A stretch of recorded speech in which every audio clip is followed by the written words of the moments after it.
And Brian's with me now live. Brian, it looks like they can run, but they sure as heck cannot hide from images of Gabby. They can't, Ashley. You mentioned it. There are these memorials popping up all over the place, and there are posters that appeared outside the Laundrie family home. Let me show you. Oh, wait, we got a car coming by. Let's let this car go by, and then I'm going to cross the street, Ashley, and show you. They've actually reopened the street, by the way. That's why you see a car going by. Look closely at this palm tree. This is a picture of Gabby on this palm tree. We walk down. There's another picture of Gabby on this palm tree right here, and then we can get really close, and you see there's someone who is leaving these laminated photos of Gabby in the laundry yard, and this one says, "I was here once." I presume what that means, you know, we know Gabby was living with the Laundries at one point. This is obviously a message someone is trying to send to the family right here. A lot of people frustrated that they're still not cooperating, Ashley.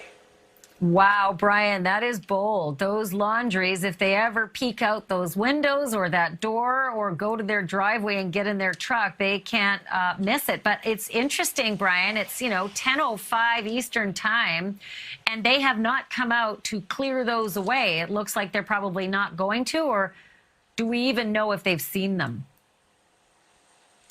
I don't know that they've seen them. They haven't come out of the house today. It looks very similar that it does the other days. I don't think there's any way that they would have seen them. And, my photographer and I were talking today. At some point, they're going to have to mow the yard. They're going to have to come out. They're obviously trying to avoid the media, but at some point, they're going to have to come out and they're going to see these signs. So they were paid a visit by about a half dozen police SUVs today. We all of a sudden were in a frenzy thinking this is it. There's action. What actually happened when all those police vehicles rolled up? We were in a frenzy, Ashley. We were just waiting, and all of a sudden, the police roll up. They had their lights on. Some of the officers went right to the front door of the Laundrie's house. Others went around the side to the back. We weren't sure what was going to happen next.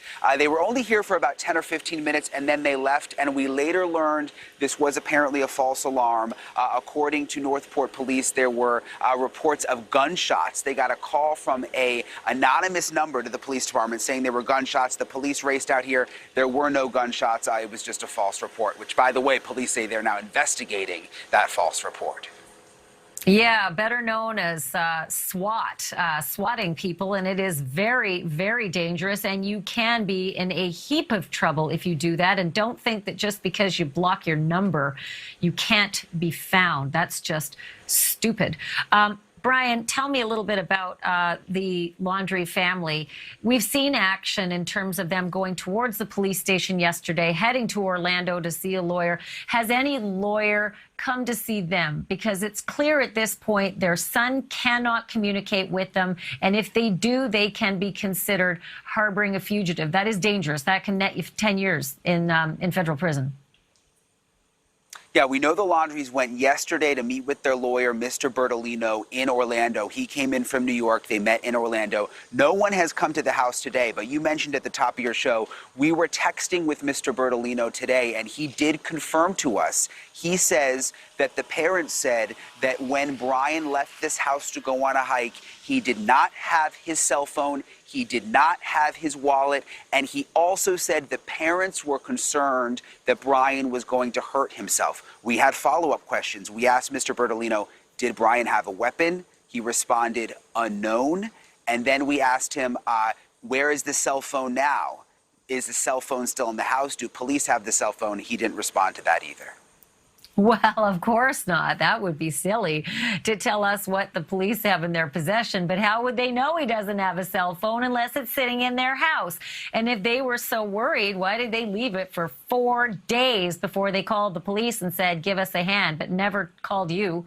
Never called any of the people you're standing with out there, Brian, to say, help us, help us. We're apoplectic about our missing son. So I take with a grain of salt anything now that comes from the family. Brian Entin, excellent work. Update us if anything happens throughout this hour. Brian has been just amazing, staking out all of the activities that happen outside of the Laundrie home. But you know something? if you're on the run, folks, from the law, you do not want our next guest hot on your heels.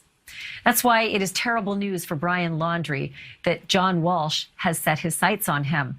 John, it's great to see you again. You had a show on Wednesday night on Investigation Discovery. It's In Pursuit with John Walsh. You covered this story, and lo and behold, as is per usual for John Walsh, the tips start pouring in. Tell me how it's going. How many and how good are they? I will. I'll tell you, Ashleigh, it was amazing, but I got to say one thing to all the viewers in that area. Swatting is against the law. It's dangerous. People get killed. Whoever called 911 to send the cops there because they heard a gunshot, they're going to trace your phone. They're going to go back to you and you're going to do some time. It's a horrible thing. No kidding, right? Terrible. Just terrible. Let me give you an update. We had at least 3 times more phone calls than we've had on any fugitive. This is the 3rd season of In Pursuit. We've caught 26 guys. We've recovered 8 missing kids. So people are watching the show. It's amazing.